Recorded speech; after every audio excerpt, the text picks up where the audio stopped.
everybody, Rich Lovell with the Lovell Baseball Barn, Master Instructor with Epstein Hitting System and Online Hitting Academy. If you haven't done so already, please subscribe, share the video if you like it, and then give me a thumbs up at the end.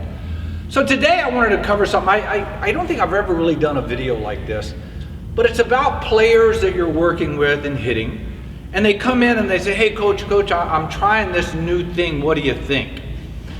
And let's say it goes against pretty much everything you teach against. And let me give you the example. I'm working with a high school kid that I probably worked with him for about 3 years now. He's come a long way. And if you've ever seen any of my videos, I do a lot of exaggeration stuff with players. And one of the emphasis is on the knob pointing back towards the catcher. Well, in the last 6 months or so, he's been coming in, and you'll probably recognize his swing, but when he lands in his launch position, he'll be something like this.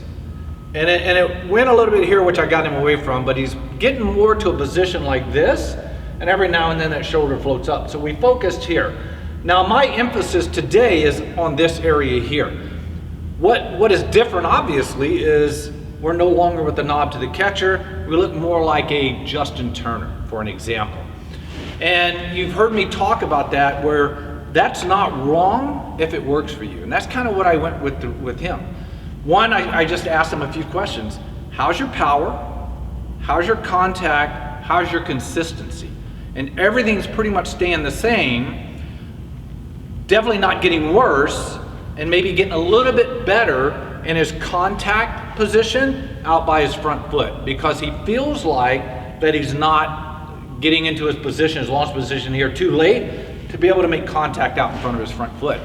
So as we discussed it and went on and on and on, we went from T, working on the front shoulder, to some front toss, and then eventually I actually backed up and I threw some overhand to him. And reviewing the video, we got a little bit more of the front shoulder down as opposed to level or up. And from here to here was definitely shorter and quicker for him, with, if you want to get into exit velocity, was still staying about the same, maybe gaining a little bit. So to bring that all the way back around, is it okay for a player that you've been working with for a while, that understands the hitting system that you're teaching, to come in and go, hey, I'm trying some new things, what do you think? Absolutely.